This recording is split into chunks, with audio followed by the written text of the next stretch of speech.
दोस्तों नमस्कार। बिहनिया संजय से मैं कौशल तिवारी। हसदेव अरण्य को लेकर सच्चाई आने के बाद भूपेश सरकार बैकफुट पर है, तो उधर नगरनार स्टील प्लांट को लेकर बवाल मचना शुरू हो गया। दरअसल ये दोनों ऐसे मामले थे जिसमें सत्ता में आने से पहले भूपेश सरकार का रवैया कुछ और था और सत्ता में आने के बाद वह कुछ और हो गया। हसदेव अरण्य को लेकर, कोयला खदान की खुदाई को लेकर जिस तरीके से प्रदेश में कांग्रेस की सरकार विभाजित हुई है, क्या आने वाले दिनों में नगरनार स्टील प्लांट को लेकर भी इस तरह की स्थिति उत्पन्न होगी?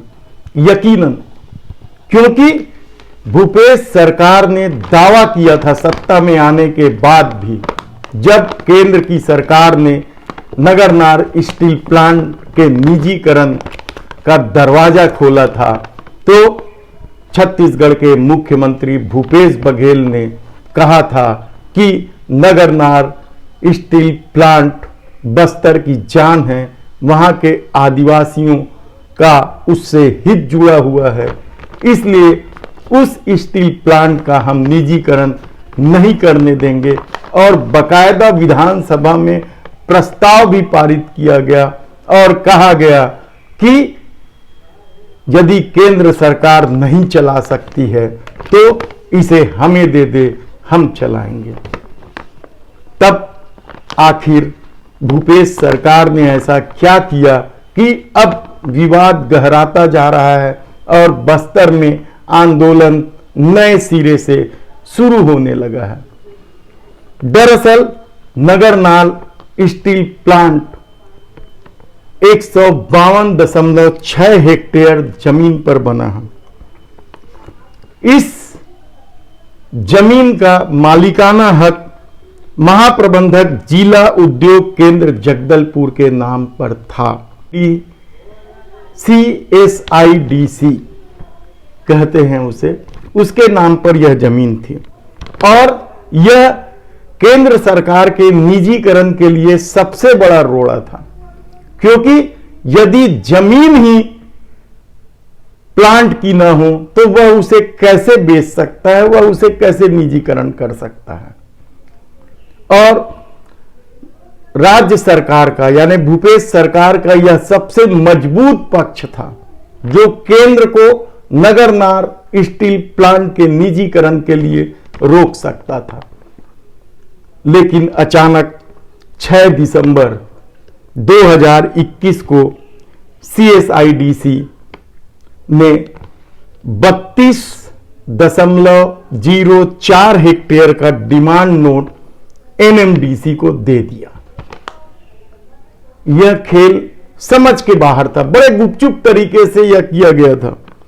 20 दिसंबर 21 को यानी 14 दिन बाद NMDC ने 5,10,60,228 रुपये का भुगतान CSIDC को कर दिया, जगदलपुर जिला उद्योग केंद्र को कर दिया।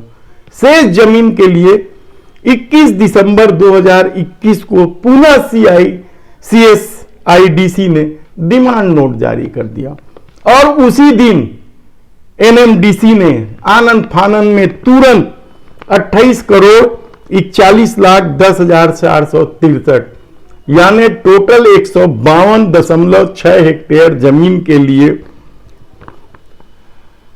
33,51,70,891 रुपए का भुगतान NMDC ने जिला उद्योग केंद्र जगदलपुर को कर दिया। अब सवाल यह है कि इस जमीन को बेचने के लिए भूपेश सरकार ने क्या रुख अपनाया, क्या तरीका अपनाया, यह सबसे हैरान कर देने वाली बात है। उसका अधिकार है, वह कर सकती है क्योंकि जनता ने उन्हें चुन कर भेजा है। लेकिन इतने बड़े निर्णय लेने के लिए क्या कैबिनेट में प्रस्ताव पारित किया गया? या जन सुनवाई की गई, वहां के लोगों से पूछा गया? जिनको जमीन ली गई थी कि हम यहां पे नगरनार स्टील प्लांट यानी सरकारी स्टील प्लांट बनाने के लिए लोगों ने जमीन दी थी, लेकिन क्या वे ठगे नहीं गए? निश्चित रूप से उन्हें ठगा गया है और मामला कोर्ट में जाने वाला है, यकीनन जाएगा, क्योंकि जिस तरीके के खेल के साथ नगरनार स्टील प्लांट के निजीकरण का रास्ता खोला गया है, उससे भूपेश सरकार भी कटघरे में है। राहुल गांधी से लेकर भूपेश बघेल या कांग्रेस के किसी भी नेता का नाम ले लीजिए, आप सोशल साइट्स उठा के देख लीजिए, आपको अदानी, अंबानी और निजीकरण को लेकर के खिलाफ ढेरों पोस्ट दिख जाएंगे। लेकिन हसदेव अरण्य में क्या हुआ और अब नगरनार स्टील प्लांट में क्या हो रहा है? कथनी और करनी का यह क्या अंतर है?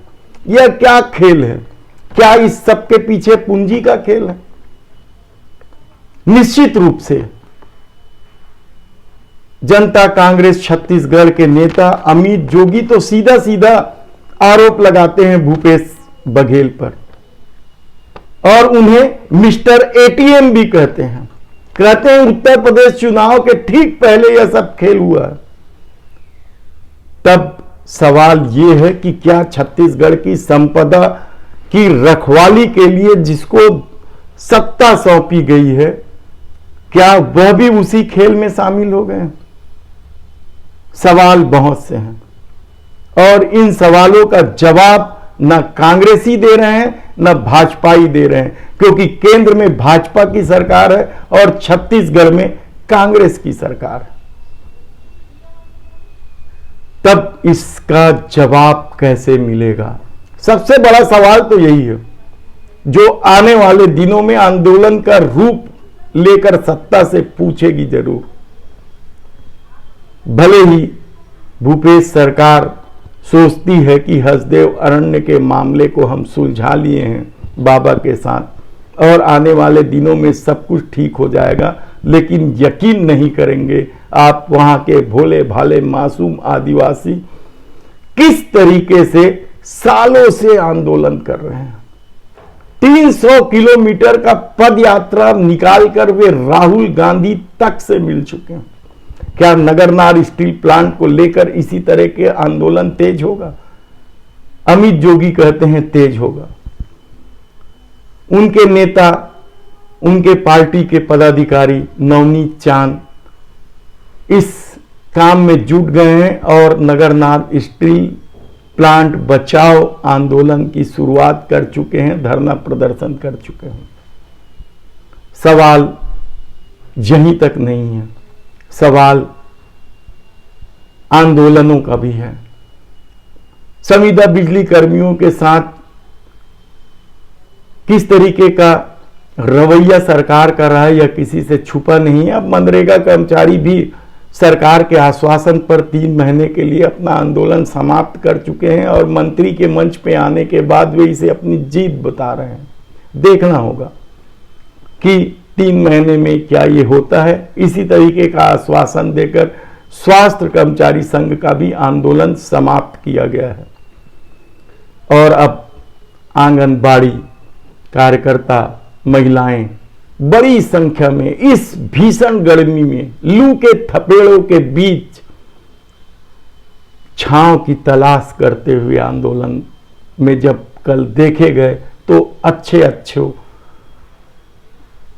बेचैन हो सकते हैं। देखना होगा आंगनबाड़ी कार्यकर्ताओं के साथ क्या कुछ होता है। उधर महासमुंद में महिला किसानों का आंदोलन जारी है। कर्मी पावर स्टील प्लांट को जमीन देने, काश्तकारी की जमीन, चारागान की जमीन देने का विरोध वहां के 10-15 गांव के महिला किसान और दूसरे किसान कर रहे हैं। रायपुर से बड़ी संख्या में कल किसान संयुक्त मोर्चा के पदाधिकारी भी पहुंचे थे। उधर साहित्यिक गतिविधियां भी तेज हो चुकी है। मुक्ति बोध को लेकर एक किताब का विमोचन हुआ जिसमें देश के नामचीन साहित्यकार कर राजधानी पहुंचे थे। धन्यवाद।